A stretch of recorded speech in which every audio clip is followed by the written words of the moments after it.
નાની હતી ત્યારે પ્રાર્થના સાંભળી હતી કે મૈત્રી ભાવનું પવિત્ર ઝરણું મુજ હૈયામાં વહ્યા કરે, શુભ થાવો આ સકળ વિશ્વનું, એવી ભાવના નિત્ય રહે.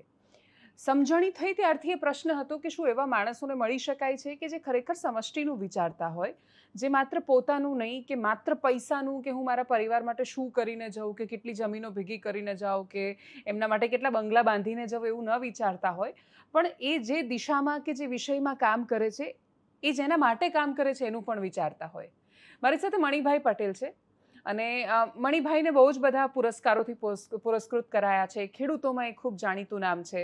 પણ એ બધા જ પરિચય ને બધા વિશે વાત કરતાં પહેલાં તમને શું મળવાનું છે પોડકાસ્ટમાંથી એ પણ હું તમને કહી દઉં. તો આ ઇન્ટરવ્યૂમાંથી જો તમે ખેડૂત છો તો પૈસા કઈ રીતે કમાવા એનો એક રસ્તો મળશે. જો ખેડૂત નથી તો જીવન કેવી રીતે જીવવું એનો પણ રસ્તો મળશે. પ્રામાણિકતા જીવનમાં કેટલી જરૂરી છે એ પણ જવાબ મળશે. અને હું પર્સનલી અંગત રીતે એટલા માટે ખુશ છું કેમ કે હું લગભગ પહેલી વાર મહીસાગરના કોઈ માણસ સાથે વાત કરી રહી છું. મારા મહીસાગરના કોઈ માણસ સાથે વાત કરી રહી છું. મારી સાથે મણિભાઈ પટેલ છે. મણિભાઈ, આપનું ખૂબ સ્વાગત છે જમાવટમાં. આભાર બેન, આપનો નમસ્કાર. અને હું ખુશ છું, તમને ખૂબ એટલા માટે પણ ખુશ છું કેમ કે તમે ગોધરથી છો, મહીસાગરથી છો, એટલે એ મારા માટે એક સ્પેશિયલ અલગથી ખુશી છે. પણ સૌથી પહેલાં તમારા પરિચયથી આપણે શરૂઆત કરીએ કે જે લોકો ખેડૂત નથી અથવા જે લોકો તમારાથી અજાણ છે, તમે ક્યાંના છો, શું કામ કરો છો અને ખેડૂતોને કેવી રીતે તમે ખેડૂત સાથે કેવી રીતે જોડાયેલા છો? બેન, હું તો મારું ભણતર તો ડિપ્લોમા ટેક્સટાઇલનું છે અને નોકરી મારી મિલમાં હતી. પણ 2003માં એક મારા ઘરમાં કરુણ પ્રસંગ બની ગયો. મારો એક જ દીકરો જ્યારે આકસ્મિક એનું મૃત્યુ થયું તે સમયે મેં નોકરી છોડી દીધી અને મને એમ લાગ્યું કે કંઈ કરવું નથી. મારી ઉંમર પણ ઓછી, એ વખતે સમજણ પણ ઓછી કહેવાય. એક ભગવાનના ભક્ત તરીકે તટસ્થ રહેવું જોઈએ, પણ હું ડગી ગયો અને નોકરી કંઈ કરવું નહીં. એટલે અમારા ગામમાં એક સંસ્થા છે સારથી, એના ડાયરેક્ટર મારા મિત્ર, એટલે વારંવાર મળવા આવે ને એમણે મને એક ઓર્ગેનિક ફાર્મિંગ એટલે જે તે સમયે અળસિયાની ખેતી કહેવાય એવો એક પ્રોગ્રામ હતો અને મને એમણે બોલાવ્યો અને 3 કલાકની મિટિંગમાં મને રસ પડ્યો. મને એમ લાગ્યું કે આવતીકાલનું જે ભારત છે અને જે ખેડૂતો છે એને ટકવું હશે ને તો ઝેર મુક્ત ખેતી કરવી પડશે. એટલે મને ત્યારે લાગ્યું અને પછી મેં એક ઝુંબેશ ઉપાડી. એટલે ધીમે ધીમે એમ કરતાં કરતાં હું આમાં જોડાયો. બાકી હું ભણેલો છું, ખાલી ડિપ્લોમા ટેક્સટાઇલ કરેલું છે. મારું ગોધર ગામ છે મહીસાગર જિલ્લાનું, જે અત્યારે નવો તાલુકો બન્યો છે. શિક્ષણ મારું આરસી ટેકનિકલ અમદાવાદમાંથી થયેલું. 2-3 જગ્યાએ મિલોમાં જોબ કરી, છેલ્લે હાલોલમાં હતો. પણ 2004થી પછી કામ કરતા ગયા એમ કરતાં લગભગ એમ કહેવાય કે અત્યાર સુધીમાં અમે 3 લાખથી વધારે ખેડૂતોને આખા ગુજરાતમાંથી, હા, જેમ તમે મને કીધું ને કે મહીસાગરમાં પહેલી વખત મળ્યા, તો મારા માટે બી મહીસાગરનો અનુભવ એવો જ રહ્યો. કેમ કે ત્યાંના માણસોને આ શું જાણે, તાપડાવાળો છે એટલે હું ત્યાં બહુ મહેનત કરું નહીં, અને કરું તો એ લોકો બહુ રિસ્પોન્સ આપે નહીં. એટલે અમારું જે નેટવર્કને કાર્યક્ષેત્ર છે ને એ દક્ષિણ ગુજરાતમાં ખાસ કરીને છે ઓર્ગેનિક ફાર્મિંગનું, કે ત્યાંના આદિવાસી માણસો બધી વાતને સમજી જાય. અત્યારે ડાંગ જિલ્લો ઓર્ગેનિક બન્યો એનો હું અત્યારે મુખ્ય પ્રભારી છું. અત્યારે 75% ડાંગના માણસો મને ઓળખતા હોય. એક ગામમાં હું રહું છું, ઉગા ગામ. આપને નવાઈ લાગશે કે 65-70 ઘરનું ગામ છે. 2014થી અમે દારૂ મુક્ત બનાવી દીધું. બાકી ઘર કરતાં વધારે ભઠ્ઠા હતા. જેટલા મકાન છે એના કરતાં વધારે તો, પણ અત્યારે સુખી છે. અમે એ ગામને, આખા ગામને ઓર્ગેનિક પણ બનાવી દીધું. અમે જે તે સમયે અમે કાજુની ખેતી ત્યાં શરૂઆત કરેલી. એટલે આવી રીતના અમારી કામગીરી હોય. આમ કરતાં 2011માં મને એક ડૉક્ટર જગદીશ પ્રસાદ સાહેબ, ફોરેસ્ટના બહુ મોટા અધિકારી, અમે એક પ્રોગ્રામમાં ભેગા થઈ ગયા. એમણે વાત કરી કે શું કરો છો? તો મેં કહ્યું, સાહેબ કશું કરતો તો છું નહીં, પણ ખેડૂતોને આવી રીતે જૈવિક ખેતી કરાવડાવું છે અને ખાસ કરીને વર્મી કમ્પોસ્ટ, જે ખાતર છાણિયા કરતાં 10 ગણી વેલ્યુ થઈ જાય, આ હું શીખવાડું છું. તો કે હમારા બે એક કામ કરો ને. મેં કહ્યું, સાહેબ ક્યાં કરના કા હોગા? તો કે અમારી નીલગીરીની ખેતી છે, અમે કરાવડાવીએ પણ રિઝલ્ટ મળતું નથી, તો અમારી સાથે જોડાઈને તમે કરો. એટલે મેં હા પાડી. મેં કહું મને સમજવાનો ટાઈમ આપો. તો મેં એમનો પ્રોજેક્ટ સમજી લીધો. હવે ગવર્મેન્ટ શું કરે બેન, જે તે સમયે 3.5 રૂપિયાનો રોપો વેચે, મફતમાં આપે અને પછી એની ઉપર સબસિડી આપે. તો મેં સાહેબને પહેલાં કીધું કે સાહેબ આપણે વેચાતા જ્યાં સુધી મફત આપશો ને તો પરિણામ નહીં મળે. તો મને કે યાર ફોકટ में कोई लेता नहीं है तो पैसे से कौन लेगा? મેં કોઈ લેટેસ્ટ ટ્રાય, આપણે ટ્રાય તો કરવામાં શું વાંધો. મને એમણે પહેલો આદેશ આપ્યો 1 લાખ રોપાનો અને 3 જિલ્લા કીધા. એ વખતે ખેડા અને આણંદ ખેડા ભેગું ચાલતું હતું. આપણો દાહોદ અને મહીસાગર પંચમહાલ જિલ્લો ચાલતો હતો. પંચમહાલ જિલ્લો હતો. એટલે એમ 3 જિલ્લામાં તમારે કરવાનું. મેં કહ્યું કંઈ વાંધો નહીં. 6 મહિનાનો ટાઈમ આપ્યો. હું 20 દિવસ પછી મળવા ગયો ને તો સાહેબના મનમાં એમ કે સરેન્ડર કરવા આવ્યા, પણ હું લિસ્ટ લઈને ગયેલો. પછીથી વન વિભાગમાં જોડાઈને અમે ખેડૂતોને ખેતી વૃક્ષની કરાવીએ. હવે એક સવાલ થાય, ખેડૂત સરકાર કરે છે પર્યાવરણ માટે, તો ખેડૂતને પર્યાવરણને શું લાગે વળગે? એટલે ખેડૂતનો ફાયદો શું? હા, ખેડૂતનો અમને સવાલ પૂછે કે શું કામ કરવું જોઈએ. એટલે એ સવાલના જવાબ અમે તૈયાર કર્યા. હું પહેલો ખેડૂત પાસે ના ગયો બેન કે એને કોણ વાપરે એ શોધી કાઢ્યું. એન્ડ યુઝરને શોધ્યા. એને પૂછ્યું કે તમે કેટલું રોજનું લાકડું વાપરો છો, તમારું મહિનાનું કેટલું છે, વર્ષનું કેટલું છે, શું ભાવે ખરીદી કરો છો. એનો અમે ડીપલી અભ્યાસ કર્યો ઊંડાણપૂર્વક. અને વાત ખેડૂતને કીધી કે તમે જે કરો છો એના કરતાં તમને એટલીસ્ટ 25% વધુ આમાં પૈસા મળશે. તમારી 25% તમારો ખર્ચ ઓછો થશે અને 50% લેબર ઓછી થઈ જાય. અત્યારે સૌથી મોટો પ્રશ્ન ખેડૂતોને લેબરનો છે. વર્ષો પહેલા જે ખેતી કરતા એવા નથી રહી, તો અમે એ નક્કી કરીને ખેડૂતને સમજાયું.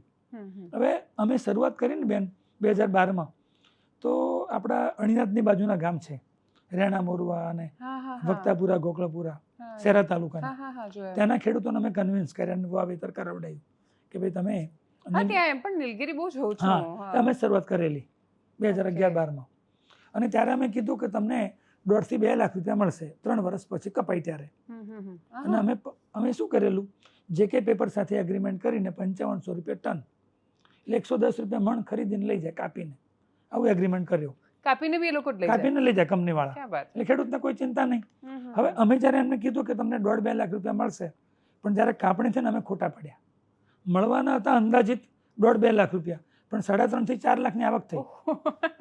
લાગ્યું ખોટા પડે એટલે એવું. હા, એટલે અમે આમ તો ખોટા જ પડ્યા કીધું.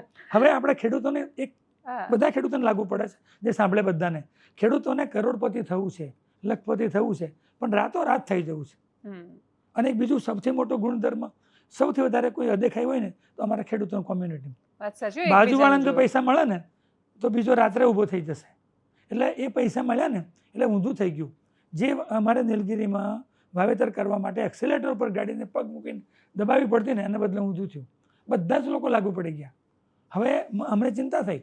અમે ફરી ગાંધીનગરના અધિકારીઓ સાથે વાત કરી 2014-15માં કે સાહેબ હવે બધા લોકો નીલગિરી કરે તો શું થશે? તો કે તો બહુ અચ્છી વાત છે. અરે મેં કહ્યું આપણે મરી જઈશું. પર્યાવરણ માટે સરસ વાત. એમ પણ નહીં, ખેડૂતો પર્યાવરણ સુધર્યું ક્યારે? ખેડૂતોને પૈસા મળે ત્યારે. હવે જો ભાવ ઘટી જશે તો એ વાત પણ વાયરલ થઈ જશે. પૈસા મળેલાની વાત વાયરલ થઈ તો ભાવ ઘટી જશે ત્યારે પણ આ જ વાત વાયરલ થવાની ને કે યાર કશું મળતું નથી. પછી આપણે તૂટીને મરી જઈશું ને તો ખેડૂત રોકશે નહીં. એટલે એ વખતે અમે 2015-16માં એનો વિકલ્પ શોધી કાઢ્યો અને એનું નામ છે બલબારી લીમડા, મિલિયા ડુબિયા. અમે જ ગુજરાતમાં પહેલા લઈ આવ્યા અને એનો પણ અભ્યાસ કર્યો, જેમાંથી પ્લાયવુડ બને. આજની તારીખમાં 2026માં બેન આપણે આશ્ચર્ય થશે, રોજનું 9000 ટન લાકડું જોઈએ મિલિયા ડુબિયાનું. પ્લાયવુડ ઇન્ડસ્ટ્રીને એટલું લાકડું જોઈએ. હવે એમાં 80 થી 90% બીજા રાજ્યોમાંથી કાં તો બીજા દેશમાંથી આવે. એટલે અમે ખેડૂતોને વિકલ્પ આપ્યો કે નીલગિરી કરશો એના કરતાં મલબારી લીમડા કરો. અમે શું કરીએ, 10-10 ફૂટે વવડાવીએ એટલે ઇન્ટરક્રોપ થઈ શકે 2 વર્ષ. પાછું કાપ્યા પછી ફરી ફૂટી જાય. આજની તારીખમાં એનો ભાવ 12,000 રૂપિયા ટન છે. જે કાપ્યા પછી પાછો ફૂટી જાય એની જાતે, ફરી તૈયાર થઈ જાય. જેમ નીલગિરી પણ તૈયાર થઈ જાય ફરી, એમ મલબારી લીમડા પણ તૈયાર થાય અને 12,000 રૂપિયા ટન વેચાય. એટલે 1 એકરમાંથી સરેરાશ 5 લાખ રૂપિયા મળે. એક મલબારી લીમડા એટલે મિલિયા ડુબિયાની ખાસિયત એવી છે, 1 વર્ષમાં 25-30 ફૂટની હાઈટ લઈ લે. એક જ વર્ષમાં. અનબિલીવેબલ લાગે, કોઈ માનવા તૈયાર ના થાય કે આટલું ઝડપી, અને પાછું સીધું જાય. એના પાંખડા કાંઈક નીકળે તો ખોરી નાખવાના. 1 વર્ષમાં 25-30 ફૂટની હાઈટ લે, 3 થી 4 વર્ષમાં એની ગોળે આવી જાય, કાપવા લાયક બની જાય. એટલે આ 4-5 વર્ષમાં રિટર્ન 4 જ વર્ષમાં આપી દે, 4 વર્ષમાં જ. અને 2 વર્ષ તો આપણે આંતરપાક લેવાનો પાછો. જે ટ્રેડિશનલ ક્રોપ કરતા હોય પારંપરાગત, એ તો કરવાનું જ. અચ્છા, કંઈક કશું ખોયા વગર. બીજું શું કે સારા રોપા અમે પૂરા પાડશું, બીજાથી પણ લઈ શકે. ઇવન સરકાર પાછી સબસિડી આપે દરેક ઉપર. પહેલા વર્ષે 8 રૂપિયા આપે રોપા દીઠ, બીજા વર્ષે 4 અને ત્રીજા વર્ષે 4, એમ 16 રૂપિયા તો પાછા મળી જાય. અને રોપો કેટલાનો આવે? અમે અંદર અત્યારે તો 15 રૂપિયા જેવી ભાવ છે, પણ વધઘટ હોય એટલે વધતો ઓછો થાય. પણ અત્યારે 15 રૂપિયા ભાવ છે અમારો, પણ વધઘટ થઈ શકે કારણ કે બજાર અમે અત્યારે નુકસાન કરીને આપી રહ્યા છે. અમે બદલી નથી શકતા, કારણ કે અમે કમિટમેન્ટ કરી દીધું ખેડૂતોને. બીજા લોકો બધા મોંઘા વેચતા હશે પણ અમે બદલી નથી શકતા. અમે અમારું કાર્બન ક્રેડિટનું કામ કરીએ ને એ કંપની સાથે ચર્ચા કરેલી છે. ઇવન અમે સરકારને પણ કીધું કે અમે આ ભાવે આપીએ, કારણ કે સરકાર એને સબસિડી આપે તો અમે બેઈમાની કરી ના શકીએ.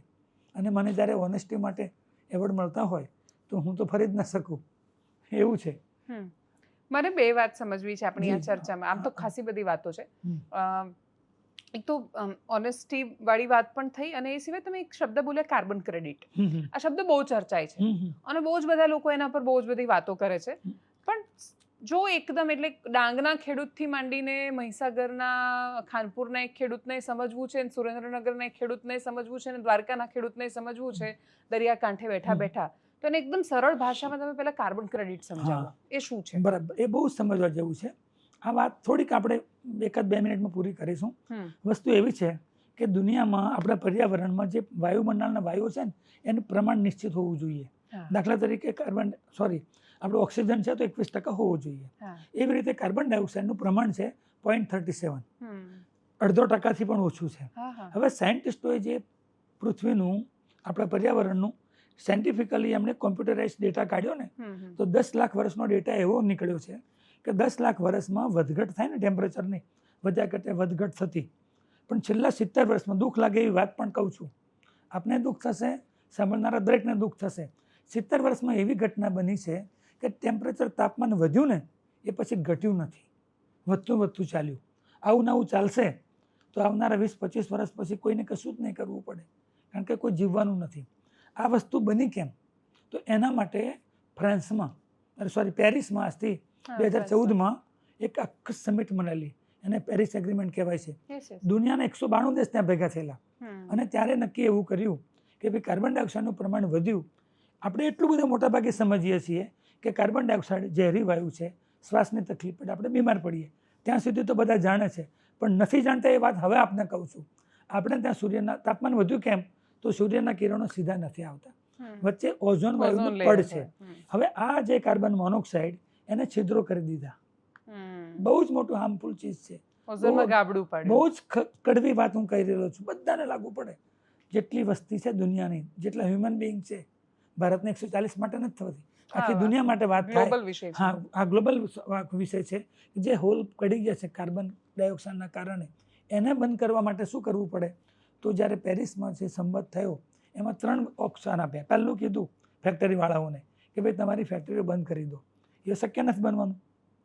બીજો વિકલ્પ એમને પૂછ્યું બીજા દેશોએ કે ભાઈ બીજો શું ઓલ્ટરનેટિવ છે? તો કે ભાઈ તમે જે કાર્બન ડાયોક્સાઇડ ઉત્પન્ન કરો છો એ તમારે કન્ઝ્યુમ કરવો પડે, એટલે વાપરવો પડે. તો એ માટે કરવું શું પડે? તો કે ઝાડ ઉછેરવા પડે, કારણ કે બીજો કોઈ ઓપ્શન જ નથી. દુનિયામાં ફક્ત વૃક્ષ જ, જ્યારે ખોરાક શ્વાસ લેવા માટે નહીં, ઘણા લોકોનો ગેરસમજ છે કે આપણે શ્વાસ ઓક્સિજન લઈએ અને ઝાડ છે તે કાર્બન ડાયોક્સાઇડ, ના, એ પણ ઓક્સિજન જ શ્વાસમાં લે છે. પણ ફરી કહું છું કે જ્યારે ખોરાક બનાવશે, ફૂડ પ્રિપેરેશન, ત્યારે CO2 વાપરે છે, પ્રકાશ સંશ્લેષણ કરે સૂર્યપ્રકાશની હાજરીમાં ફક્ત 12 કલાક માટે. તો એ વખતે એ CO2 વાપરે છે, ઓક્સિજન આપે. હવે એને C લઈ લીધું, કાર્બન, એટલે જેટલું કાર્બન. હવે પેલી વાત પર જઈએ પાછા પેરિસમાં. તો બીજો વિકલ્પ એવો હતો કે ભાઈ તમે ઝાડ ઉછેરો. હવે એ ના હોય તો ત્રીજો પૂછો. ત્યારે આપણા તરફથી, આપણા તો તમને મોદી સાહેબને તો ખબર જ છે, એટલે આપણા ડેલિગેશને કીધું કે એવું ના કરવું હોય તો જેણે ઝાડ ઉછેર્યા છે, બરાબર, એને તમે બોનસ આપો. આનું નામ કાર્બન ક્રેડિટ. હવે જે ફેક્ટરી શું કામ કરે છે? તો અર્નિંગ માટે. હવે આપણો ખેડૂત કોઈ ઝાડ ઉછેરે છે, ખેતી કરે છે ઝાડની, એ તો પૈસા માટે કરે છે. હવે પેલા એ ફેક્ટરી કરી પૈસા કમાવા માટે, એને લીધે પર્યાવરણને ડેમેજ થાય છે. આપણા ખેડૂતે ઝાડ ઉછેર્યા છે, વૃક્ષની ખેતી કરી છે પૈસા માટે, પણ એના લીધે પર્યાવરણને ફાયદો થાય. અમે વચમાં જોડતી કડી બની ગયા. જેમ કે વરકન્યાનું લગ્ન હોય તો બ્રાહ્મણ જોઈએ હથેવાળી કરવા, એમ ખેડૂત અને જે કંપનીઓ છે એને બદલી જોડતી સાંકળ અમે બન્યા છે. અમે લાંબી પ્રોસેસ છે. આ જે કાર્બન ક્રેડિટ છે, તમને લાખો હજારો માણસો મળશે. કાર્બન ક્રેડિટ, પણ રૂટ સુધી ના જાય, છેક ગર્ભ સુધી, નીચે ઊંડાણ સુધી. દરિયામાં મોતી બધા કહેશે, પણ મળે કેટલાને? તો કે લાખમાં કોકને. તો અમે કોકમાંથી એક છીએ. અમારો પ્રોજેક્ટ પાસ થઈ ગયેલો છે. અચ્છા, હાજી. ઓકે. એટલે તમને કંપની પૈસા આપે છે અને તમે ખેડૂતને પહોંચાડો છો. આમાં કેવું હોય કે દાખલા તરીકે કોઈ ખેડૂત, એક સિમ્પલ એક્ઝામ્પલ છે કે એક ખેડૂત કે ખેતરમાં નીલગીરી વાવે છે. હવે 3 વર્ષે કે 4 વર્ષે એની કાપણી કરે, સમજો કે 50 ટન વજન થયું, તો એનાથી 1.5 થી 2 ગણો કાર્બન ડાયોક્સાઇડ વાપર્યો ગણાય. હવે એના તો એને પૈસા મળી ગયા, પણ આ કાર્બનની ક્રેડિટ કોણ ખરીદશે? તો જે પોલ્યુશન કરે તે. જેમ આપણે ત્યાં 2% CSR ફંડ છે, એમ પેલી જે કંપનીએ પોલ્યુશન કર્યું છે એને કમ્પલસરી કાર્બન ખરીદવાની છે. હવે સીધો ખેડૂત જવાનો નથી. એના માટે મારે મિનિમમ 1 કરોડનું વોલ્યુમ જોઈએ, 1 કરોડ ઝાડનું.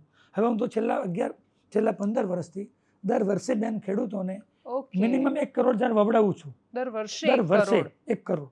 બાપરે. અને એટલો મારી પાસે ડેટા છે. અને અમે 1 કરોડ વાવેતર કરાવું એટલે હું ખેડૂતોને કરાવું. એટલે અમારામાં રિઝલ્ટ 100% હોય. હું રોડ માટે કે કોઈ સંસ્થા માટે કે કોઈ કોલેજમાં, સ્કૂલમાં અમે નથી કરતા. અમે આપીએ પણ નોંધવાનું નહીં અને પૈસા પણ નહીં લેવાના. એટલે વૃક્ષારોપણ નહીં, વૃક્ષની ખેતી થાય. હા, વૃક્ષને અમે વૃક્ષારોપણ નથી કરતા, વૃક્ષની ખેતી કરાવીએ. અને મેં હમણાં કીધું કે ભાઈ 9000 ટન તો પર ડે જોઈએ લાકડું. અમે ના વાવડાવીએ તો કેટલું બધું. હા, કાં તો જંગલ કપાય, કાં તો વિદેશી હુડિયામણ એટલું જાય. આપણા ખેડૂતો ખેતી કરતા થયા છે તો એને ફાઇનાન્શિયલ વાયેબલ છે. પાછું પેલા ખેતી કરતા જે પરંપરાગત ખેતી કરે છે એના કરતાં એને એટલીસ્ટ 25% વધારે પૈસા મળે, 25% એનો ખર્ચો ઓછો થાય અને 50-60% લેબર ઓછી થઈ જાય. તો ખેડૂતને નુકસાન નથી કશું, એટલે કર્યા કરે છે. હવે કાર્બન ક્રેડિટ માટે અમારે કરવું શું પડે? તો એ ખેડૂતના અમે ડેટા લઈએ, એની ડિટેલ આખી ભેગી લઈશું. 7 બારની નકલ, આધાર કાર્ડ, એનું પાન કાર્ડ હોય તો તે, અને એનું જમીનની પેલું બેંકની ડિટેલ લઈએ. પછી અમારી ટીમ એને દરેક ખૂણે ફરી અને જીઓ કોર્ડિનેટ્સ લોકેશન લેશે. હા, જીઓ ટ્રેકિંગ કરશે એટલે અમારી પાસે એનું આવી જાય. એટલે અમે અમારી સાથે ટેરી સંસ્થા જોડાયેલી છે દિલ્હીની. ગાંધીનગરની બીજી સીડ ફાઉન્ડેશન છે. એ બધા મોટા મોટા અધિકારી છે IFS, એ અમને માર્ગદર્શન પૂરું પાડે. ત્યાંથી અમારા ડેટા જશે દિલ્હી ટેરીમાં. ટેરીવાળા બધું ફરી ચેક કરશે. ચેક કરીને ઇવન 1% ફિઝિકલ મોનિટરિંગ પણ કરે. એમાં વિદેશનું ડેલિગેશન સેમ્પલ સર્વે કરે. પછી શું થાય છે કે અમારા ઉપરનું જે અમારું બિઝનેસ પ્રમોટર કહેવાય ને, એ છે રિન્યુ પાવર. બહુ મોટી સંસ્થા, 120 દેશમાંનો બિઝનેસ છે. એના રૂવાડા બરાબર અમે ના આવીએ એવડી મોટી અમારી સંસ્થા અમારી સાથે પાર્ટનરશિપમાં. પછી એનું રજિસ્ટ્રેશન વેરા સંસ્થા છે. ગોલ્ડ સ્ટાન્ડર્ડ અને વેરા બે એકદમ જેન્યુન ગણાય. શિકાગોમાં હેડ ઓફિસ છે, ત્યાં એનું રજિસ્ટર કરવું પડે. હવે એ લોકો તો 17 ગણીને ગાળે, બધું ચેક કરે બધું. હવે એને દરેક દેશમાં પાછી કંપની રાખી હોય તો ભારતમાં કાર્બન ચેક કરીને કંપની છે, એકદમ માઇક્રોસ્કોપિકથી આમ ઝીણી ઝીણી બાબતોની ચકાસણી કરે. અમને તાવી નાખે, જેમ શીરો શેકે ને અમને શેકીને જોવે કે ભાઈ બધું બરાબર છે કે નહીં. પછી એનું રજિસ્ટ્રેશન થાય તો એમાં અમારું 24/10/2025 રજિસ્ટ્રેશન થઈ ગયું. એ અમે કામગીરી કરીએ. હવે આની પહેલાં અમારી સાથે બીજી પણ એક સંસ્થા જોડાઈ છે, VNV એડવાઇઝરી કરીને. એને પણ અમારું જ્યારે ખબર પડી ને કે આટલું ફાસ્ટ કામ થાય, બાકી લોકોને 25 લાખનો ડેટા ભેગા કરવામાં 6 મહિના નીકળે, ત્યારે અમે 20 દિવસમાં 58 લાખનો ડેટા આપેલો. 20 દિવસમાં. કારણ કે મારી પાસે દર વર્ષના કરોડના તો ડેટા હતા જ. દર વર્ષે અમે 1 કરોડ ઝાડ વવડાવીએ. કરોડ તો દર વર્ષે હું વવડાવું છું છેલ્લા 15 વર્ષથી. અને કરોડ કહીએ તો કરોડ પૂરા હોય, કારણ કે અમે કોઈ દાડો 99 માર્કે પાસ ના થઈએ. પૂરા 100 માર્ક લાવવાની અમારી જીદ, અને પહેલો નંબર લાવવાની પણ જીદ ભરાઈ ગયેલી નાનપણથી. એટલે એ પ્રમાણે અમે કરીએ. અમારી પાસે ખેડૂતો અમારી વાત માને, કારણ કે એને શું કામ કરવું કે પૈસા મળે તો કરે. અમે બેન ખેડૂત પાસે જઈએ ને એટલે 3 સવાલ પૂછે કે ભાઈ વૃક્ષ ખેતી કરીશ તો મને શું મળે, પૈસાનો મતલબ. બીજું પૂછે કે મને ક્યારે મળે, એટલે મારું ઝાડ ક્યારે તૈયાર થાય અને મને કોણ આપે. તો મારી પાસે એના 3ના જવાબ હોવા જોઈએ. એક્ચ્યુઅલી કેમ કે ખેડૂત વિશે જે પણ લોકો વાત કરે ને ત્યારે હું ઘણીવાર જ્યારે નીચે કમેન્ટ જોઉં ત્યારે લોકો એવું જ કે યાર ખેડૂતોના નામે બહુ બધાના બિઝનેસ સફળ થઈ જાય છે, ખેડૂત સફળ નથી થતો.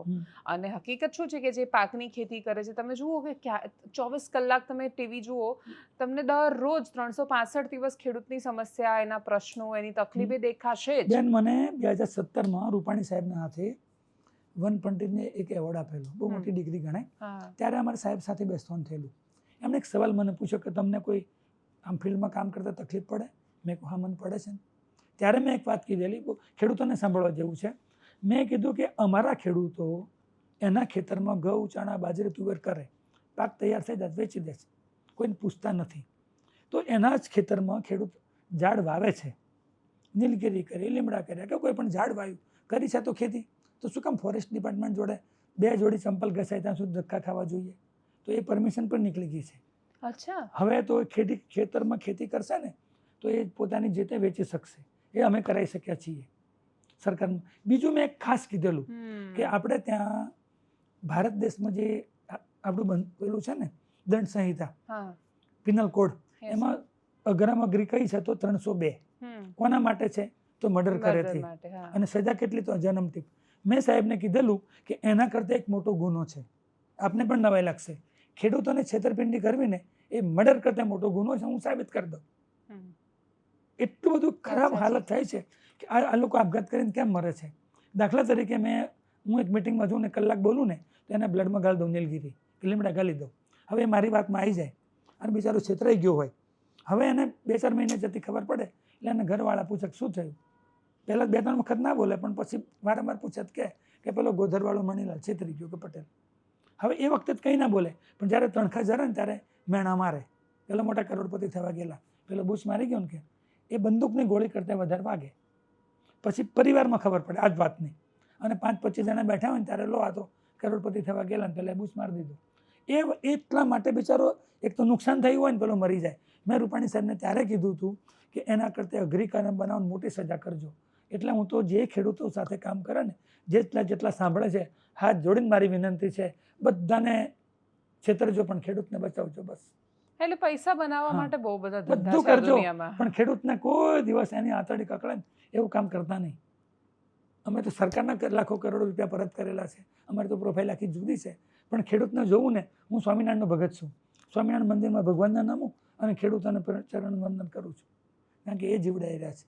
આપણે બધી હવા વાતો કરશું, પૈસા એમથી આમ ફેરવવાથી કંઈ કોઈ પૈસાદાર નથી થઈ જતું, પણ જે પ્રોડક્શન કરી રહ્યા છે માટીમાંથી, ખરી ઇકોનોમિક તો એ છે.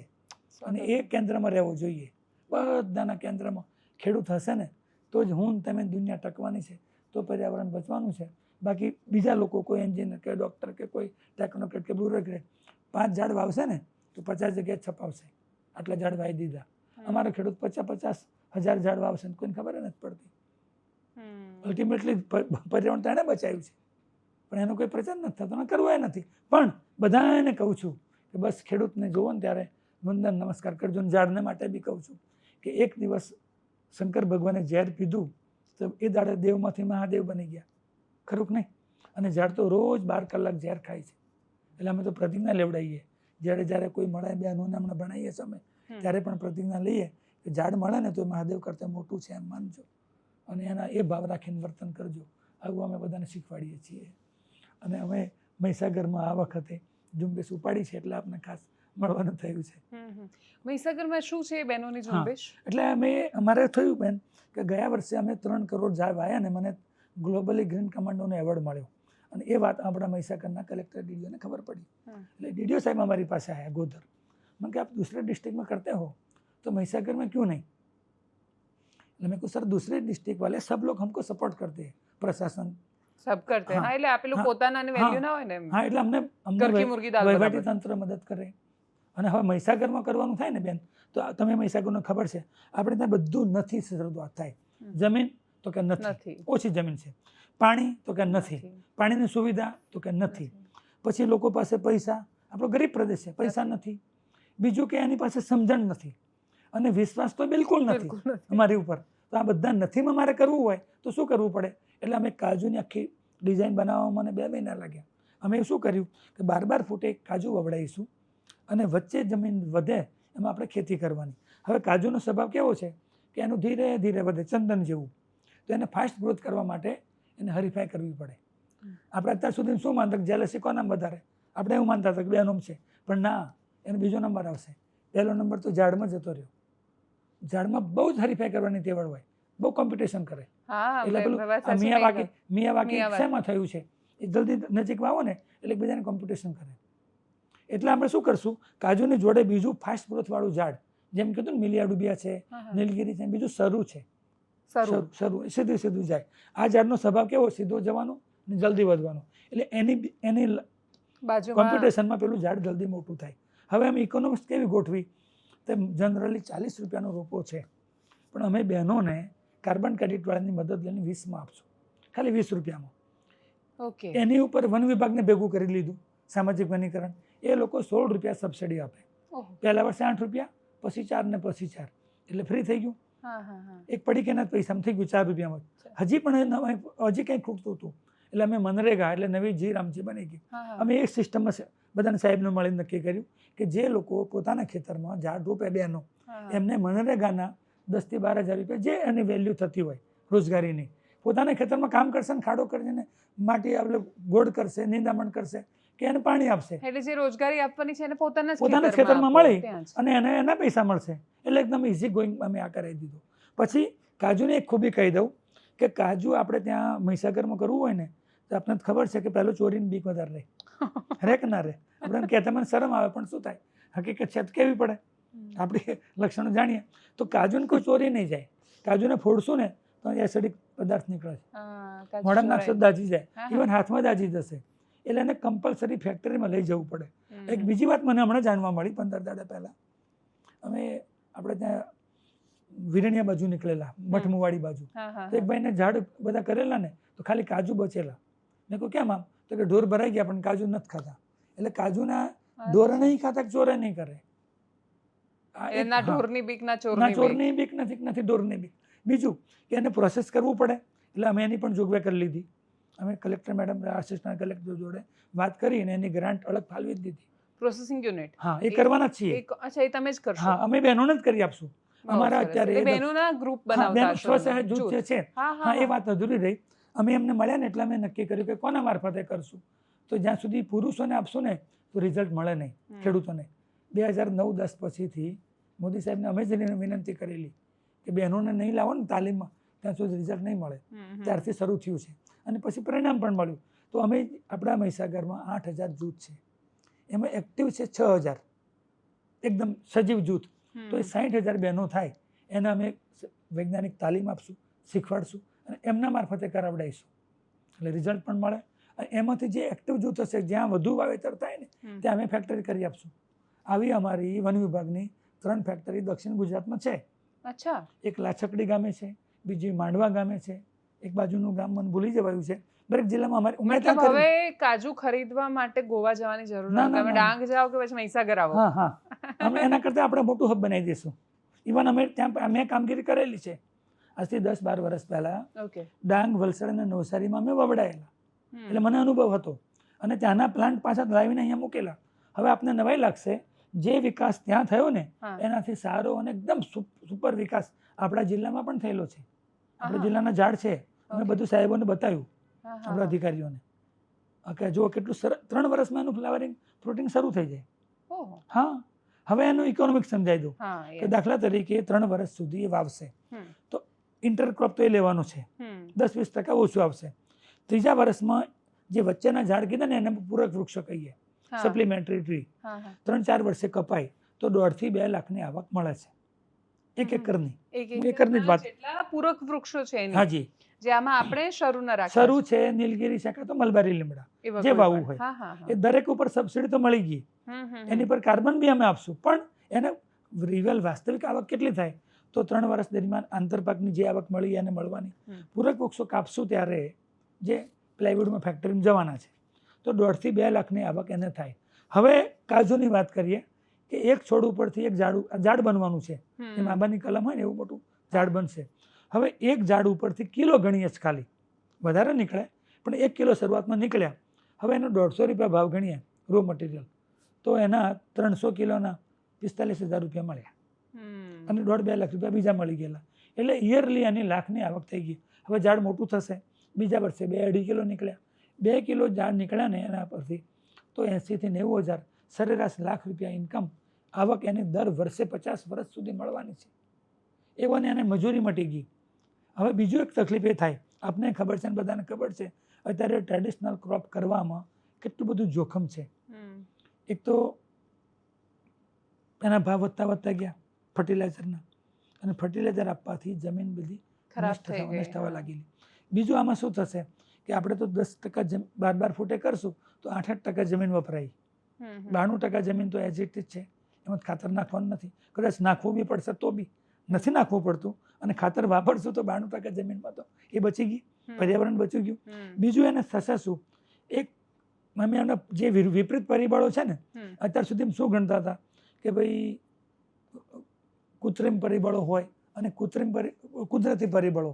તો કૃત્રિમ પરિબળો અત્યાર સુધી વધારે હાવી થતા હતા, પણ છેલ્લા ક્લાઇમેટ ચેન્જના કારણે જે કુદરતી પરિબળો છે, અત્યારે વરસાદ ગયા વર્ષે બધા તહેવાર કરવા આવેલો, એ દિવાળી પર આવ્યો, ઉત્તરાયણ કરી ગયો, હોળી પર બી આવી ગયેલો, બધા તહેવાર કરવા માટે વરસાદ આવ્યો.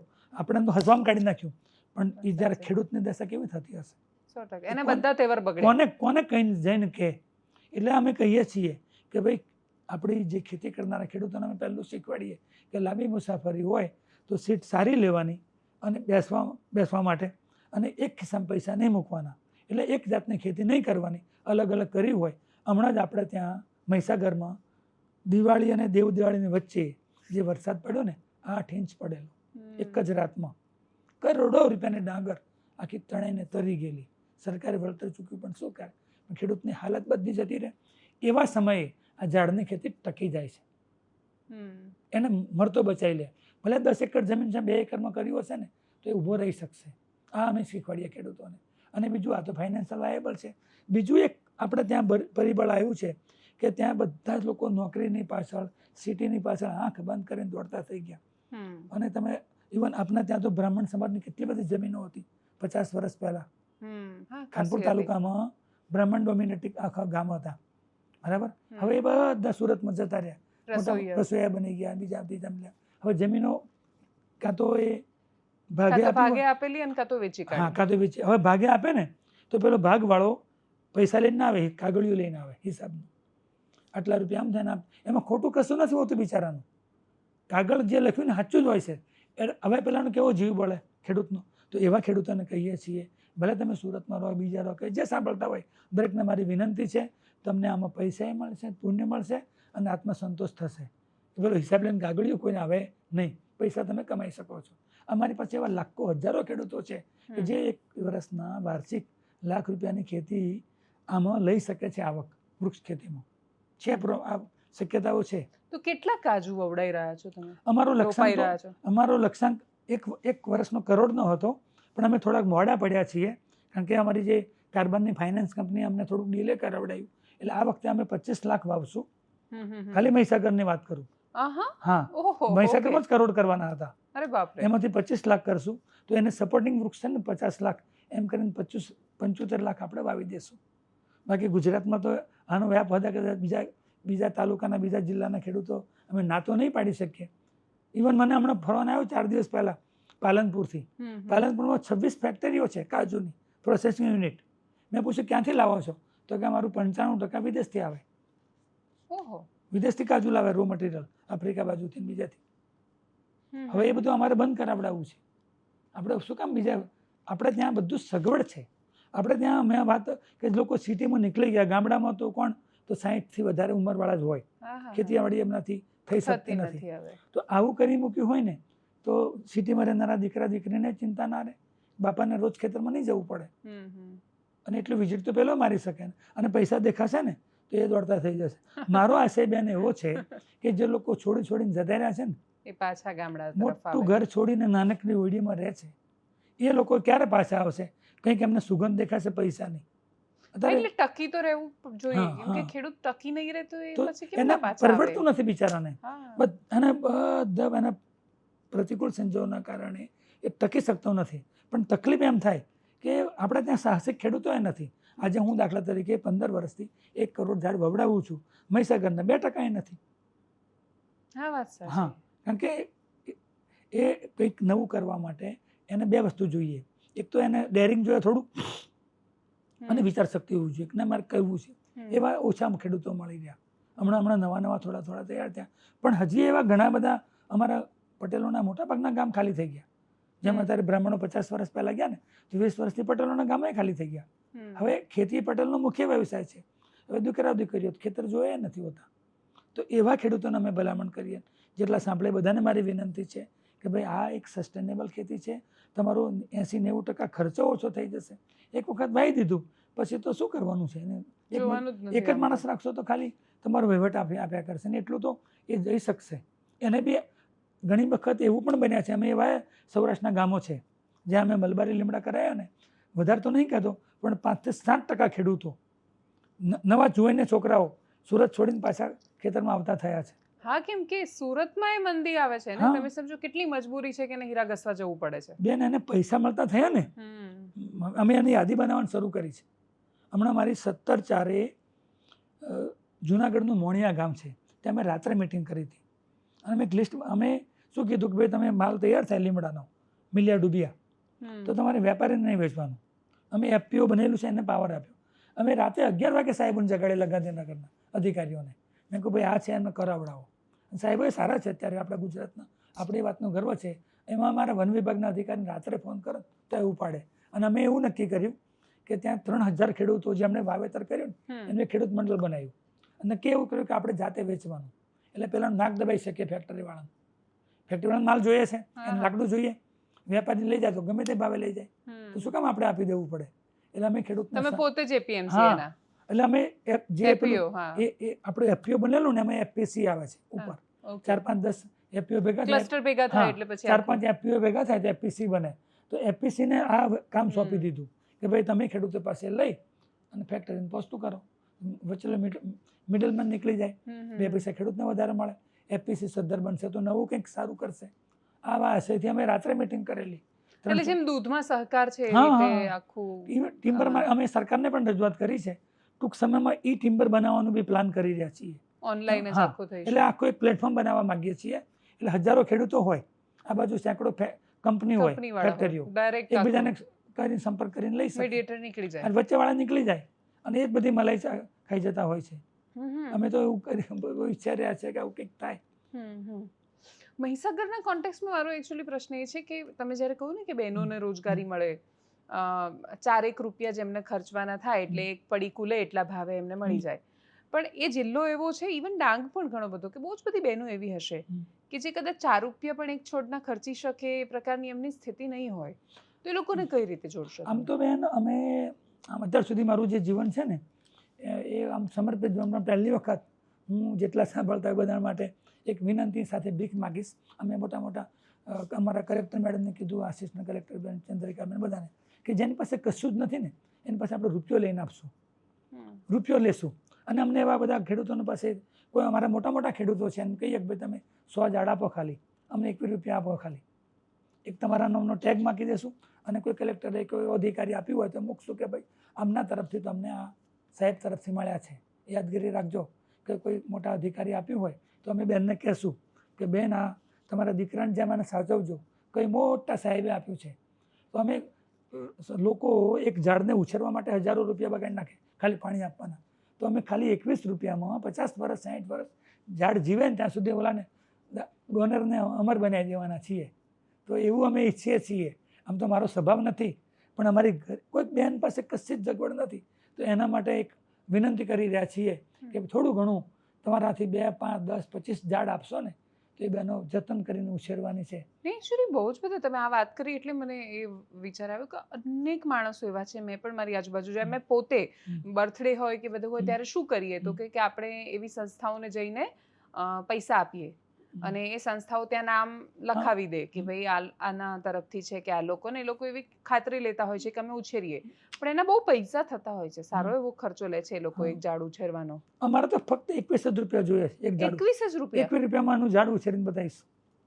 અને તમને કેવી રીતે આપે? કોઈને આપવું છે તો મતલબ આપે કેવી રીતે? તમારો સંપર્ક કેવી રીતે કરશે કોઈ? અમારું એક પેલું શું કહે મોબાઈલ છે, અમારી તો એક ચેનલ છે સંબંધોનું વાવેતર. અમારા ગુરુજીએ હું નાનો હતો ને ત્યારે શીખવાડેલું. એ બહુ 2 ધોરણ ભણેલા હતા અમારા ગુરુજી, અમારા દેવનંદન સ્વામી બાપજી કહીએ છીએ. આજથી 40 વર્ષ પહેલાં મને અમે સભામાં બેઠા હોય ને ત્યારે કીધા કે તમારે 4-6 મહિને આવક જોઈતી હોય ને તો પાક વાવી દેવાનો, ઘઉં, ચણા, બાજરી, તુવેર, 4 મહિના પછી આવક થાય. વર્ષે આવક જોઈએ ને તો કપાસ કરવાનો, શેરડી કરવાની, તો વર્ષે આવક મળે. 5-10 વર્ષ આવક જોઈએ ને તો ઝાડ વાવી દેવાના, આંબા છે, ચીકુ છે, એવા ઝાડ વાવો તો તમને 5-10 વર્ષ આવક આપે. પણ આખી જિંદગી આવક જોઈએ ને તો સંબંધો વાવી દેજો. આ અમને શીખવાડેલું. એટલે અમારી ચેનલનું નામ છે સંબંધોનું વાવેતર. બહુ સરસ. અને એ નામે અમને બહુ સોશિયલ મીડિયા મને ફાવતું નથી, હા, પણ અમે હવે શીખશું તમારા જેવા જોડેથી ભાઈ આગળ કેમ કેમ કરવું, અને અમે વિનંતી કરશું, અમારો કોડ આપશું, કહેશું તો તમારો નંબર લખી શકું ને હા, હું, હા, તો એ બિલકુલ, લોકો તમને બિલકુલ. ફોન કરી હા, શકે ફોન ને? કરી શકશે. બીજું કે હું એક ખાતરી આપું છું કે મેં સરકારના ઘણા બધા પ્રોજેક્ટમાં, દાખલા તરીકે ઘણા બધા મને કોઈ પ્રોજેક્ટ મળ્યા હોય ને તો 80 થી 90% સરકારની રકમ પરત કરેલી છે. એક કિસ્સામાં તો મેં 1,60,60,00,000 6 મહિનામાં સરકારને બચાવી આપેલા છે. કેવી રીતે? દાખલા તરીકે મને એક પ્રોજેક્ટ આપેલો વર્મી કમ્પોસ્ટ કરવાનો, 2,42,000 કરવાનું હતું, એ મેં ખાલી 39,000 કરી દીધું. અચ્છા, યુનિટ નાખી દીધું હા, એટલે 39 unit લાખમાં? જે 2 ને આહા. 42 કરવાનું હતું ને એ ખાલી 39 કરી દીધું. ઓકે. આવું અમે કરી શકીએ છીએ. અણહકના પૈસા અમારે જોઈતા નથી. તો સરકારના પૈસાને બચાવતા હોય તો 39 લાખ થયા અને 39,000 કરી દીધું, 2,42,000 વાળું. 2,42,000. એટલામાં યુનિટ બનાવવાનું હતું, ઓકે, ઓકે. એ યુનિટ ફક્ત 39 કરી દીધું. તો એક યુનિટના 2 લાખ બચે તો મેં 80 બનાવેલા, તો 1,60,60,00,000 બચાવી દીધેલા. નકે મને મળી જતા ત્યારે જોઈતા હોત તો. પણ એ અમારું એ સામે દ્રષ્ટિ નથી. અમારી દ્રષ્ટિ શું છે, ગુજરાત ગ્રીન બની જાય, હરિયાળું લાગે, ઉપરથી કોઈ નીકળે ને એને ખબર પડી જવી છે કે ગુજરાત આવી ગયું. એ હજી ભારત સુધી આપણી ક્ષમતા નથી, પણ ગુજરાત સુધી તો કરી શકીએ એમ છીએ. ઉંમરે થઈ ગયેલી છે બેન મારી, અત્યારે 64મું રનિંગ છે. હવે અમે બોનસમાં છીએ, અમે તો કાલે તેડું આવી જાય ને ભગવાન લઈ જાય. બરોબર, એટલે અમે એ બહુ એ ખેવના નથી, પણ એટલું તો ખરું કે મારું ગુજરાત ને મારું મહીસાગર એકદમ હરિયાળું બને. મને એ પણ એ ભાવના થાય કે આપણે બહેનો બિચારી જેની પાસે કંઈ નથી, અત્યારે આપતા હશો તમને ખબર છે, જેની પાસે કેટલું ઓછાળું જીવન જીવે છે બહેનો, ત્યારે એમ થાય કે આમનું કોણ, કોઈ નથી. તો મને એ મારી બહેનો માટે એવી લાગણી થાય કે ભાઈ એ બહેનો આવું કંઈક કરે, એમની જે નાની જમીન હોય હા, એના પર નાની આટલું જમીન કરે હોય. એટલે તો એના માટે અમારો ઓપ્શન શું છે, એને બોર્ડર ઉપર કરાવીએ, શેડે પાળે, અને પછી એ વચ્ચે જે કરશે એમાં અમે એનું ચાલુ જ રહેવાનું, ચાલુ રહેવાનું છે. અને જેની પાસે જ્યાં વધુ વાવેતર થાય ત્યાં અમે બહેનોને જ યુનિટ બનાવીને આપશું, તેને રોજગારી મળી રહેશે. એવી રીતે ગમે એમ કરીને એન પ્રકારે અમે જોડી અને બહેનો સક્ષમ બને એ અમે કરવા માંગીએ છીએ. ઇવન અમુક વાર છે ને ખેડૂતો આ ચંદન ને સાગ ને બધામાં ઘણીવાર ફસાઈ જતા હોય છે, તો એવું કંઈ છે કે વેચી ના શકાય કે એમાં શું સિસ્ટમ હોય છે? અમુક જે વાત કરીએ ને આપણે, એવા 26 ઝાડ એવા છે જે પ્રોહિબિટેડ છે. ચંદન છે, સાગ છે, સીસમ છે, જે લુપ્ત થઈ ગયેલી જાતો છે. પણ અમે મારું કામ જુદું છે. હું વૃક્ષારોપણને અને વૃક્ષની ખેતીને બંને સબ્જેક્ટને જુદા પાડું છું. મારું કામ છે વૃક્ષ ખેતીનું. વૃક્ષ ખેતી એટલે ઝાડની એક પ્રકારની ખેતી જ કરીએ છીએ કે જ્યાં ખેડૂતોને ફાયદો થાય, પર્યાવરણને પણ ફાયદો થાય. તો અમારો ઇન્ટેન્શન શું હોય, ખેડૂતોને એટલી બધી ધીરજ ના હોય. શાક છે, ચંદન લાંબા ગાળાના છે, એ એફડી જેવું છે. એ ખેતી કરવા જશે તો ખેડૂત ફસાઈ જશે, એમાં પેલા વચેટિયા લોકો કમાઈ જાય, વેપારીઓ. અને અમે શું કરાવીએ કે તરત દાનને મહાપુણ્ય, 3-4 વર્ષમાં પૈસા મળે અને એનું સાયકલ ચાલુ રહે. દાખલા તરીકે કોઈ ખેડૂત પાસે 10 એકર જમીન છે, અમે એના 2.5 એકરના 4 પ્લોટ પાડી દીધા. પહેલા વર્ષે 2.5 એકરમાં એણે નીલગિરી કે લીમડાની ખેતી કરી, બાકીનામાં બીજે રાખી. બીજા વર્ષે બીજા 2.5 એકરમાં કરશે. તો 4 વર્ષ થશે ને ત્યારે પહેલા 2.5 વર્ષમાંથી એને પૈસા મળવાના છે. સમજી. 4 લાખ રૂપિયા 1 એકરના ગણે મળે તો એને 10 લાખ રૂપિયા વાર્ષિક પછી આજીવન મળ્યા જ કરવાના છે. પછી એક સિટી એટલા એમ કરીને અમે સુરતના ઘણા બધાને પાછા ગામડા સુધી લાવી શક્યા છીએ, અને નાનું મોટું ત્યાં કામ કરે. તમે વર્ષો પહેલા ઓર્ગેનિક ખેતી શરૂ કરી? હા જી. અને એના પછી હવે તમે ખેતી કરો છો? હા, મારી તો બેન, હું જે ગામમાં રહું છું ને ત્યાં મોટું સ્વામિનારાયણ મંદિર છે. ગોધરનું. મારા પિતાજી વખતે અમે એક ખેતર આપીને શરૂઆત કરેલી પછી મંદિરમાં. પછી મંદિરમાં જેમ જેમ જરૂર પડી ને એમાં અમે અરસપરસ કરીને કરી દીધી, ડોનેટ કરી દીધી. અને હમણાં 2-3 વર્ષ પહેલાં અમારા ગુરુજી મારા ઘરે પધાર્યા, તો અમારી દીકરીઓ છે 3, નક્કી કર્યું કે આપણે કંઈ કરવાના નથી, તો અમે બધું મંદિરમાં અર્પણ કરી દીધી છે, તમામ જમીન. બધી જમીન મંદિરમાં અર્પણ કરી દીધી. અને શરત કરેલી કે કોઈ જગ્યાએ અમારી તકતી નહીં મૂકવાની, બોર્ડ અમારે નથી જોઈતું, કારણ કે ભગવાનને ખબર છે, બીજા કોઈને આપણે કેવું નથી. કેમ કે ખોટું કરીએ ત્યારે થોડો ઢોલ વગાડીને પ્રચાર કરીએ. માણસ દિવસ દરમિયાન કેટલું પાપ કરતો હોય, કેટલું ખોટું કરે, તો એ આપણે નહીં કરતા. તો એક જીવનનો ક્રમ છે. શ્વાસમાં ઓક્સિજન લઈએ જ નથી કહેતા, એ કહીએ, અને અમે કાર્બન ડાયોક્સાઇડ લઈએ તો પાપ કરી રહ્યા છીએ. આપણે જ્યારે પાણી પીએ ત્યારે કેવું માગીએ છીએ, મારવા આરોનું જોઈએ, બિસ્લેરી જોઈએ, આમ જોઈએ, તેમ જોઈએ, પણ 8 કલાક પછી આપીએ ત્યારે તો પર્યાવરણને બગાડી રહ્યા છીએ. એનો તો પ્રચાર કરતા નથી. તો કંઈક સારું કર્યું એનો શું કામ પ્રચાર કરવો જોઈએ? આવી મારી માન્યતા છે. ઓકે. બાયોચારથી પેલું જે મળે છે કાર્બન ક્રેડિટ એ બધું અલગ? હા, કાર્બન ક્રેડિટ તો ઘણી બધી પ્રકારે મળે, લગભગ 170 પ્રકારે મળે છે. ઓહો. પણ મને ફક્ત 169 ની ખબર નથી. ફક્ત એગ્રો ફોરેસ્ટ્રી વૃક્ષ ખેતીની ખબર છે, અને એમાં છેક પાતાળ સુધી હું પહોંચી ગયેલો છું. એમાં તો હમણાં 2 મહિના પહેલા દિલ્હીમાં પ્રોગ્રામ હતો ને, ત્યારે બી અમે પ્રથમ નંબર લઈને આવ્યા છે. હા, ઓકે. ત્યાં અમારે એક જ પાસ થયેલો હતો પ્રોજેક્ટ, બાકી બધા વાતો કરવા વાળા હતા. ઓકે, તો એટલે તમે આખું પ્રક્રિયા શરૂ થઈ ગઈ છે, એટલે એવા ખેડૂતો ખરા કે જેને કાર્બન ક્રેડિટ મળી હોય? અમારું જે અમે છે ને, મારી બીજી જે કંપની બીજો પ્રોજેક્ટ છે ને, એમાં 6 વખત અપફ્રન્ટ પેમેન્ટ અમે કરી દીધું. હજી અગોતરું પેમેન્ટ કર્યું વાવેતર કરવા માટે. ઓહો. એટલે જેમ કે આ કાજુ છે તો એ તમે અપફ્રન્ટ પેમેન્ટ લાવી રહ્યા છો? દાખલા તરીકે 40 નંબર એટલે 20 આપીએ છીએ, તો 20 રૂપિયા અમારી કાર્બનની કંપની ભોગવે છે. ઓકે. લાખો કરોડો રૂપિયા રોકશે એ લોકો. ઓકે. અને આ છોડવા છે તમે આ લાવો ક્યાંથી છો? અમે અમારું અલગ અલગ જગ્યાએ જ્યાં બહેનો છે ગરીબ, એ બહેનો પાસે ઉછેર કરાવડાવીએ. ડાંગમાં હું વર્ષોથી ત્યાં મારું કામ છે. ડાંગમાં ખાસા ઉછેર થાય છે? હા, એ મારી જ કામગીરી છે ત્યાં બધી. ડાંગમાં મને અડધું ડાંગ ઓળખતું હોય. અત્યારે ઓર્ગેનિક જિલ્લો બન્યો ને, એનો ઓનરરી એનો પ્રભારી જ છું. અડધાથી વધારે ત્યાંની બહેનો મને ઓળખે. ઇવન જેમ આપણા મહીસાગરમાં આપણું નભે છે એના ઉપર, તો દૂધ ઉપર નભે, તો ત્યાં નાગલીના પાપડ ઉપર નભે છે, અને એ અમે શરૂ કરાવડાયેલું બહેનો જોડે. હું ત્યાંના કપડાં પહેરી દઉં, એની ભાષા બોલી લઉં. હું અંગ્રેજી શીખવામાં મને બહુ શોખ નથી. હા, પણ તમને ડાંગી આવડે તો તમે ડાંગમાં સરસ આપણા ગુજરાતની મને ઇવન કચ્છની ભાષા આવડવી જોઈએ, કાઠિયાવાડી આવડવી જોઈએ. અમારે દિલ્હી પ્રોગ્રામ થયો ને, બધા અંગ્રેજી બોલવાવાળા હતા. મેં પૂછ્યું કે ભાઈ હિન્દી જાણને વાલે કિતને હે? તો 90% હાથ ઊંચો કર્યો. મેં કીધું શું કામ મારે ભાઈ માને મૂકીને માસીને પંપાડવી જોઈએ? મેં હિન્દીમાં લેક્ચર આપેલું ત્યાં. મને અંગ્રેજી નહીં આવડે ચાલશે, પણ જેની જોડે મારે કામ કરવું છે ને, એની ભાષા, એના રીત રિવાજ, એના કયા તહેવારો છે, એના જેવું બનવું પડે. ઇવન હું મારું ડાંગથી લઈને ડીસા સુધી કાર્યક્ષેત્ર છે, તો મને ઉત્તર ગુજરાતની ભાષા આવડે, ચોકણ જિલ્લાનું બધું આવડે, બધી ભાષા શીખવું પડે. ઇવન સૌરાષ્ટ્રમાં જઈએ તો સૌરાષ્ટ્ર જેવા બની જવાનું. અમે કેમ કે એ જરૂરી છે મારા માટે, એના મય બની જવું પડે. તો એ તમારી સાથે કનેક્ટ થઈ શકે. વાત સાચી છે તમારી. છેલ્લો પ્રશ્ન, તમે જેમ કહો ને કે માસીને છોડીને માં, એટલે કદાચ એ જ રીતે તમે પાછા બધા જિલ્લાઓમાં કામ કરીને હવે મહીસાગરમાં પાછા આવ્યા છો કે મહીસાગર માટે કંઈ કરીએ. અને મેં તમને જેમ કહ્યું એમ કે મહીસાગરમાં આમ જોઈએ તો એક એક ગામે વાર્તા છે ને, આમ જોઈએ તો કશું જ નથી. એટલે નથીથી જ શરૂઆત થાય છે. તમે જેમ કહ્યું કે આ નથી, આ નથી, આ નથી. તો મહીસાગર ને એમાંય ગોધર, કેમ કે હવે તો તાલુકો બન્યો, તો તમે શું વિચાર્યું છે એના માટે? શું કરશો તમે? તાલુકો બન્યો ત્યારે અમને બી નવાઈ લાગી. હું એ વખતે વડોદરા હતો, અને મને 2-4-5 જણના અભિનંદનના મેસેજ આવ્યા મને, કોંગ્રેચ્યુલેશન. એટલે મેં પૂછ્યું શેના માટે? તો કે આપણો ગામ તાલુકો બન્યો. તો બધાને અલગ અલગ વિચાર આવે. કોઈ એમ કહે કે જમીન લેશું તો આટલા પૈસા મળશે, ના મળશે. મને પહેલો વિચાર એ આવ્યો કે જો મારું ગામ તાલુકો બન્યો હોય, આપણે લોકો માટે બહુ કર્યું, તો હું મારા ગામ માટે, મારા તાલુકા માટે કંઈક ના કરું. મેં લખવાનું શરૂ કર્યું. તો મેં પહેલું એમ વિચાર્યું કે આપણો તાલુકો આખો ઓર્ગેનિક કેમ ના બને?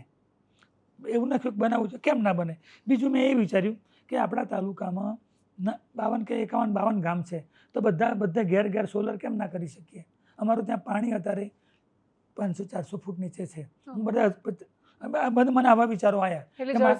જળ સંચય કરી શકીએ. મારા તાલુકાની બધી જ બહેનોને રોજગારી ઘર આંગણે પણ કેમ ના મળે? તો અમે એવા બધા વિકલ્પો વિચારવાના શરૂ કર્યા. પછી મેં શું કર્યું, 6-7 મહિના થઈ ગયા, તો સતત એની પર લખવાનું વિચારવાનું ચાલુ કર્યું કે હું કોને મળું, કોની મદદ લઉં. સરકાર સિવાય પણ બધું થઈ શકે.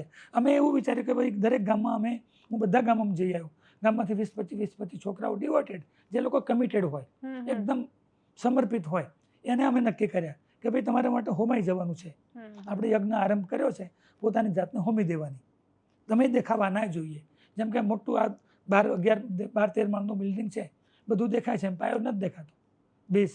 તો આપણે એ રીતે રહેવાનું, અને આપણા તાલુકાને શ્રેષ્ઠ બનાવીએ. એનું ફળ આજે ને તો ક્યારેક આપણે તો આપણી પેઢીને પણ મળશે.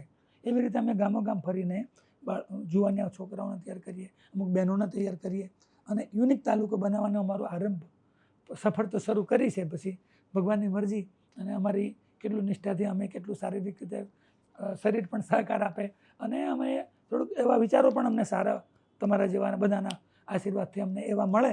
અને અમે બધાને પ્રાર્થના કરતા હોઈએ સતત, ભગવાનને પ્રાર્થના કર્યા ને બધાને જે મળે ને વંદન નમસ્કાર કરીએ કે અમારા યજ્ઞમાં બધા સાથે મળી અને એક કામ એવું કંઈક કરીએ કે કોઈકને આંખે વળગે, જો દેખાય વિઝ્યુઅલ આમ કે કંઈક તો નવું કર્યું, કંઈક તો સારું કર્યું. એટલે અમે મહીસાગરમાં ગોધર તાલુકાને 100% બહેનોને પહેલી ખાસ અમારે આગળ લઈ જવી છે. તો અમે 4-5 વિકલ્પો પણ વિચાર્યા છે. દાખલા તરીકે અમે અમુક બહેનોને જેમને રસોઈમાં સારું હોય તો એકદમ યુનિક પ્રકારના પાપડ બનાવવા માગીએ. અમે ત્યાં નાગલીના પાપડ ત્યાં કર્યા. અમે અહીંયા શું કરશું, અશ્વગંધાના પાવડર નાખશું, અમે સરગવાવાળા બનાવીશું, એકદમ મેડિકેટેડ એવું અલગ અલગ ટાઈપનું એવી પ્રોડક્ટ બનાવવા માંગીએ છીએ. અને આ બધું પેલું જે બહેનોના જૂથ હોય છે, આ બધું જૂથની બહેનોને જ કરશું. ઇવન અમારું મધનું પ્રોડક્શન છે, બહુ વધારે. કદાચ એ કોણ બનાવે છે મધ? મધની અમારી પાસે મધ પેટી, હું એનો ટ્રેનર છું બેન, તાલીમ આપું 10 દિવસની. તમારી પર આખો મધપૂડો બેસાડી દઈએ, તમને ડંખ નહીં મારે, એની અમે તાલીમ આપીએ છીએ. બહેનોને તાલીમ આપશું. સરકારનું ઓફિશિયલી એનો ટ્રેનર છું, સરકાર પ્રમાણપત્ર આપે. અને 10 ભેંસો, એક ભેંસ લાવો ને તો 50-60 હજારની આવે, તો 4500 રૂપિયાની મધ પેટી આવે, તો 10 પેટીના 45,000 થાય. હવે મધમાં એવું છે કે મધમાખી તો જાતે ચરવા જવાની, નહીં ડૉક્ટરની વિઝિટ કરવાની, કશું જ નહીં. એટલે એ તો વાયેબલ છે. પણ આપણે ત્યાં મહીસાગરમાં એ શક્ય નથી બનતું, કારણ કે આપણે ત્યાં બી ઈટર નામની લીલી ચકલી છે, એ મધમાખીને ખાઈ જાય છે. એટલે અમારે અત્યારે અલગ અલગ જગ્યાએ મધ પેટી રાખીને મધ ઉત્પાદન અમે કરીએ છીએ. અમારી જૂથની જે બહેનો છે, સર્વોપરી મિશન મંગલમ જૂથ છે, એ જૂથની બહેનો, ઇવન અમારી બહેનો ડાંગમાં, વલસાડમાં તાલીમ આપવા જાય છે વર્મી કમ્પોસ્ટની. ત્યાં યુનિટ બનાવે છે, નર્સરી પણ બનાવે છે. અમે અમારી બહેનો તો બનાવી, અમે 5 લાખ રૂપિયા અમારી બહેનો એવું છે, પણ અમે ડાંગની બહેનોને પણ તૈયાર કરી, વલસાડની બહેનોને તૈયાર કરી, ભાઈ અમારા માટે તમે રોપા બનાવો.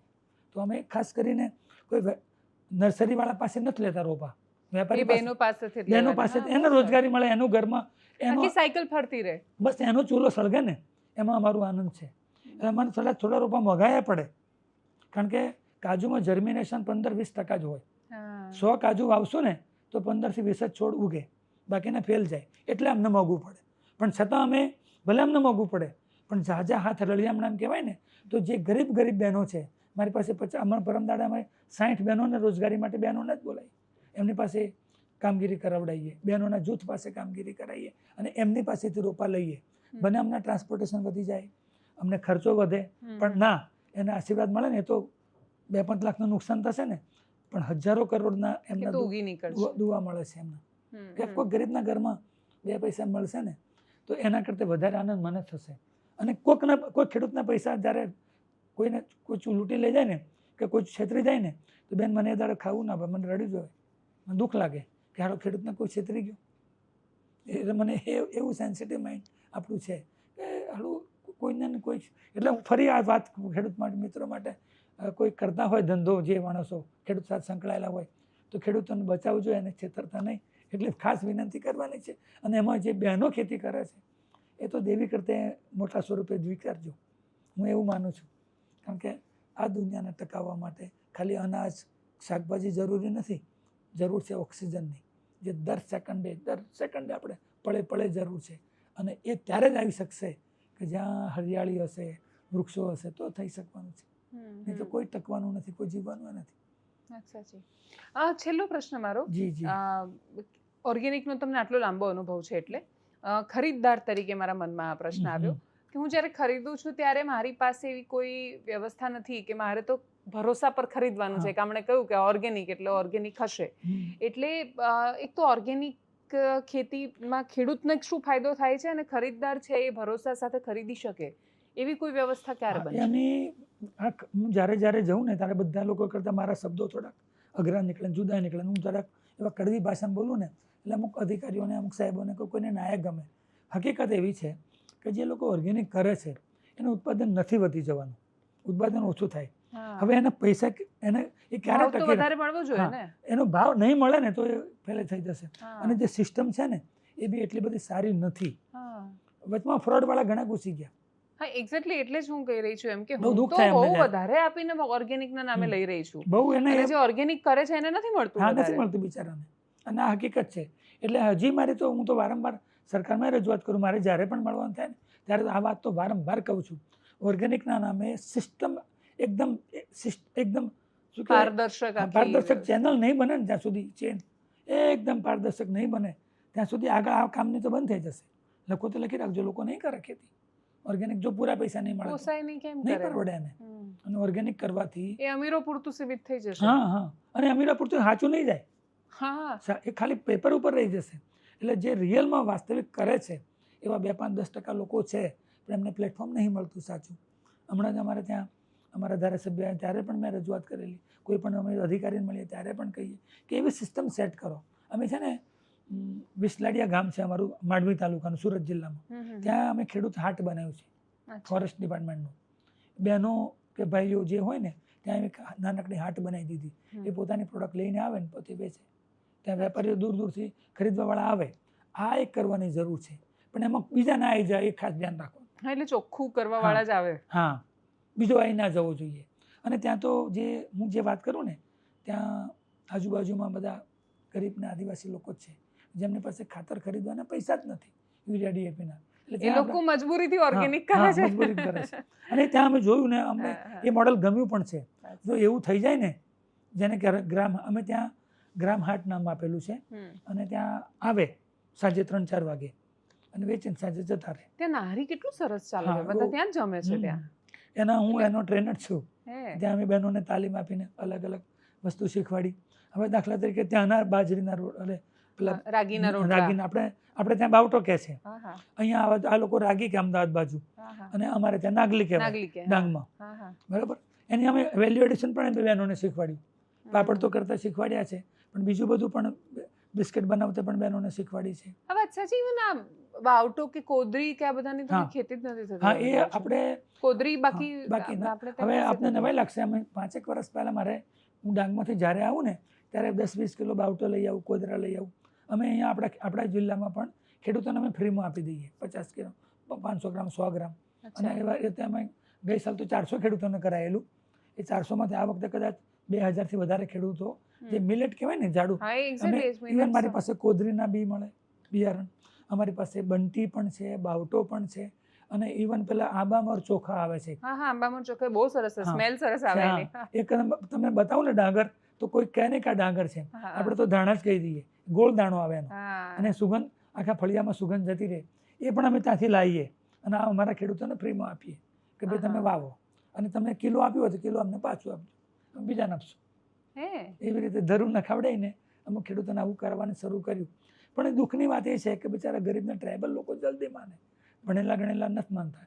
હિસાબ કિતાબ રાખે ને અમારા ખેડૂતો, પટેલો, મોટા મોટા ખેડૂતો, એમના મગજમાં વાત આવે ને અમે કહીએ નહીં, ખબર છે કે નહીં માનવાના, પણ પેલા બિચારા માની જાય, નાના નાના ખેડૂતો. બસ ખાલી જે માને છે એ બિચારા ના રહી જવા જોઈએ. દુઃખ એ વાત મને સૌથી વધારે નડતું હોય ને, મને મારા જીવન માટે મને એક વાતનો પસ્તાવો થાય કે હાલ હું આટલું ભણતર શું કામનું મારું, એના માટે કશું કરી શકતો નથી. તો દુઃખ થાય આપણને. એક વસ્તુ મારા જીવનમાં 2014માં બનેલી ઘટના કહું. હું બહાર પાણી નહીં પીતો.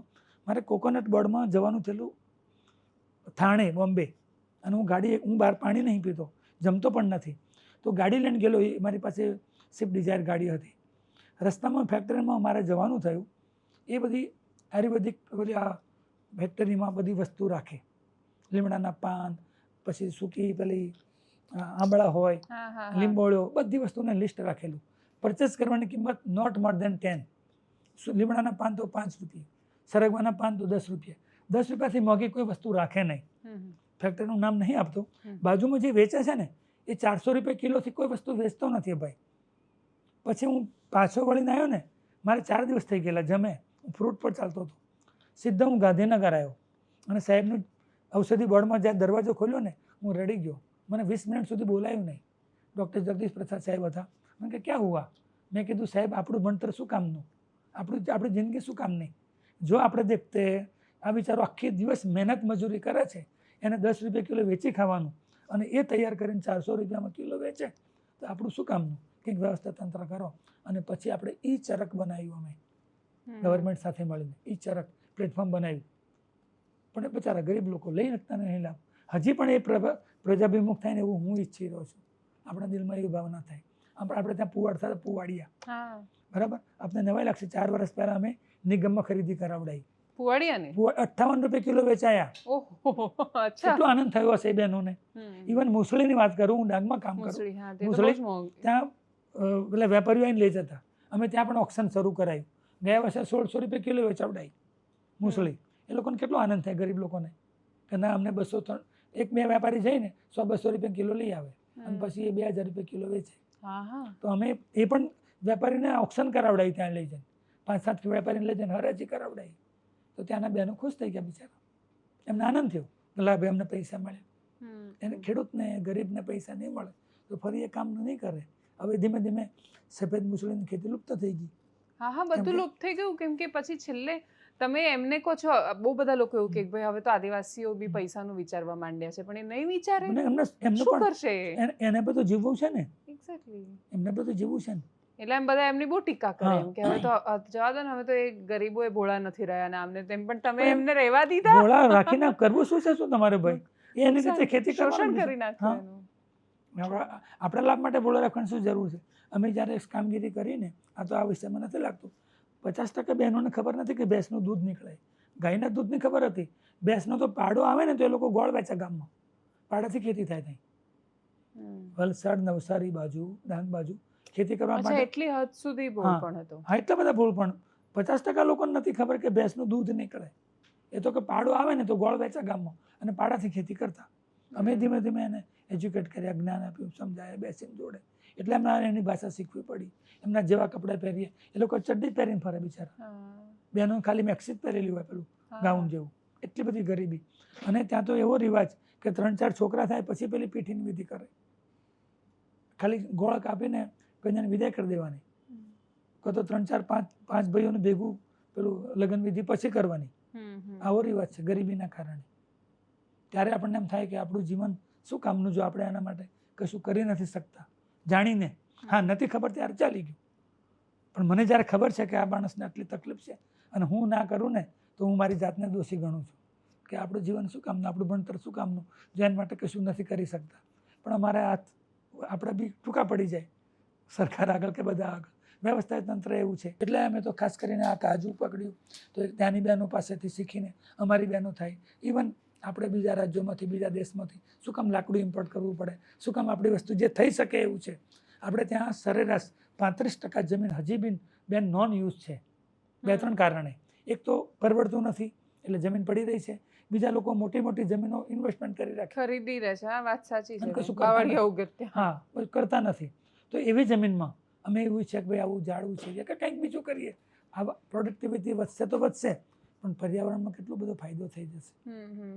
એટલે આ યજ્ઞમાં હું તો બધાને પ્રાર્થના કરું છું, બધાએ પોતાની જાતનું થોડું થોડું, કોઈની 2 મિનિટ, કોઈની 5 મિનિટ, કોઈનો ₹2 આ યજ્ઞમાં બધા આહુતિ આપે ને તો આખો દેશ, આખું ગુજરાત એકદમ સમૃદ્ધ, ખાસ કરીને મહીસાગર સમૃદ્ધ બની જાય, બહેનો સુખી બની જાય. અમે તો હમણાં બહેનોને તાલીમ આપી 15 દિવસ. પ્રતિજ્ઞા લેવડાવી કે ફરી આવો ને તો તમારે તો શરીર ઉપર ઓછામાં ઓછું 1/2 તોલો સોનું તો હોવું જોઈએ, એટલે તમે સુખી બનવા જોઈએ. પેલા લોકો આપણે કેમ નહીં, એમ સવાલ પૂછવાનો કે આની પાસે છે ગાડી તો મારી પાસે કેમ નહીં, આને મકાન છે તો મારું કેમ નહીં, ક્યાં કયું ખૂટે? એવા અમે સવાલો લખાવડાયા બહેનોને કે જે વસ્તુ આની પાસે છે એ મારી પાસે કેમ નથી, શું ખૂટે છે? તો તમારું સમજણ ખૂટે છે તો અમે તમને સમજણ આપશું, તમે એના કરતાં સારી રીતે કામ કરી શકો છો. ઇવન એ જે બહેનો છે ટ્રાઇબલવાળી કે બીજી કે એ શરીરે સક્ષમ છે, ખમી હક એમ છે, તો કે તમારે જે ખૂટતી કડી છે ને એ તમને ઉમેરી આપવાની છે.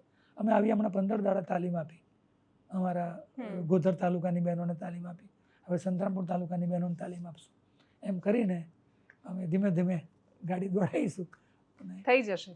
મને એવું લાગે છે આ વાત સાંભળ્યા પછી થઈ શકે. અને દર્શકોને ખાસ કહીશ કે મને એવું લાગે છે કે 21 રૂપિયાનો એક છોડ, અને જેટલા દર્શકો જોઈ રહ્યા છે એમાંથી કેટલાય લોકો એવા છે કે જે મહિનાના 1000-2000 ક્યાં જતા રહે છે એ ખબર પણ નથી હોતી. એટલે હિસાબ ન હોય, રસ્તામાં ક્યાં નોટ પડી ગઈ, ખોવાઈ ગઈ હોય, એ પ્રકારનો હિસાબ ન હોય, એ સ્થિતિ છે. એટલા પૈસા કાં તો ઘણીવાર વોશિંગ મશીનમાં ધોવાઈ ના જાય તમારા, એટલી હદ સુધીની ઘણીવાર બેદરકારી હોય છે.